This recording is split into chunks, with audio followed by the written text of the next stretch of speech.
Pourquoi les chars allemands ont-ils une texture étrange avec des stries sur l'armure? C'est quelque chose que très peu de gens savent, car lorsque nous regardons des vidéos de la Seconde Guerre mondiale, la résolution n'est pas suffisante pour apprécier la texture des chars. Mais par exemple, si vous avez été à un musée de chars, vous avez probablement remarqué que certains chars allemands ont une texture rugueuse assez notable. À quoi servait cette texture? Était-ce du camouflage ou quelque chose d'esthétique? Ou avait-il un effet lorsqu'il recevait des impacts de projectiles? Dans cette vidéo, nous allons essayer de trouver la raison de cette étrange addition. Les Allemands utilisaient un type de grenade assez spécial. La grenade Halbfordung ou Panzersnacker, casseur de chars en allemand. C'était littéralement une charge creuse, similaire à celles utilisées par les Panzerfaust, et elle était principalement employée par les escouades de destructeurs de chars de l'armée allemande.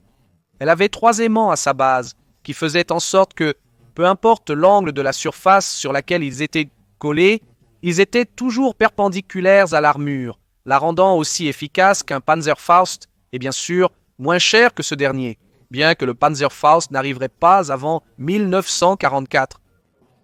La grenade magnétique H 3.5 avait un seul inconvénient. Le soldat devait s'approcher des chars pour pouvoir l'utiliser. Elle était très efficace et pouvait traverser 140 mm de blindage homogène laminé. Celle-ci était un casse-tête pour les soviétiques et ont largement dépassé les attentes du haut commandement allemand. Mais les Allemands craignaient que l'arme qu'ils avaient inventée soit utilisée contre eux. C'est pourquoi en 1943, avant que les soviétiques n'inventent une grenade magnétique similaire à l'allemande, les Allemands ont inventé le Cimérite, un revêtement spécial pour les chars qui consistait en un polymère pâteux moulable. C'était en fait un mélange de sulfate de barium et d'acétate de polyvinyle. À partir de décembre 1943, les chars, les bus autopropulsés et les véhicules de combat allemands étaient recouverts de Ciméris après leur sortie d'usine. Ce matériau était très malléable et on lui donnait des formes rugueuses ou quadrillées. Il y avait même une forme ou un type de gaufre qui était exclusif au Stu-G3 allemand. Le Ciméri ajoutait une épaisseur supplémentaire à l'armure, entre 10 et 50 mm, mais c'était un simple polymère, donc il n'avait aucun effet contre les projectiles.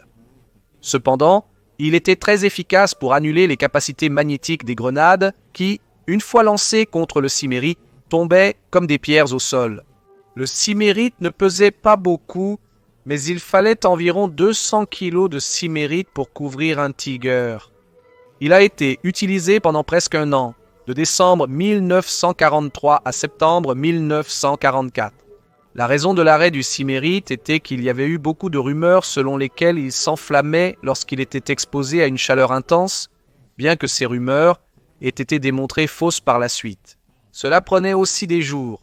Il fallait des jours pour donner un motif au Ciméri et le laisser sécher, ce qui ajoutait des jours au temps de fabrication des réservoirs, sans parler bien sûr d'avoir des dizaines d'hommes qualifiés sur une tâche pas si utile. Et à ce moment-là, le conflit avait trop escaladé et la demande de chars était si élevée dans l'armée allemande que quelques jours de retard étaient complètement intolérables, donc il a été décidé de se passer du Cimérite dans tous les véhicules blindés, car après tout, ni les soviétiques ni les américains n'ont utilisé de grenades magnétiques. En 1944, le Panzerfaust est apparu, et bien que les grenades magnétiques aient continué à être utilisées, elles n'ont plus été produites car le Panzerfaust les avait rendues obsolètes.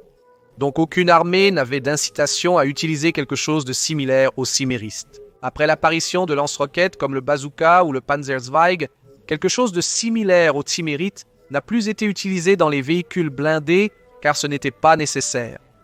Beaucoup affirment que le Cimérite a été une grande perte de temps pour l'armée allemande car il retardait considérablement les temps de production des véhicules blindés et au final n'était pas utile car presque aucun camp n'a utilisé de grenades magnétiques. Mais je pense que c'était utile car si nous commençons à réfléchir, les soviétiques auraient parfaitement pu copier les grenades magnétiques, mais ils ne l'ont pas fait parce que très probablement les Allemands avaient anticipé cela. En installant le Cimérite, les soviétiques n'ont tout simplement pas développé de grenades magnétiques, parce qu'elles seraient inutiles contre les chars allemands. Donc je dirais que l'installation du Cimérite a été un mouvement assez astucieux de la part de l'armée allemande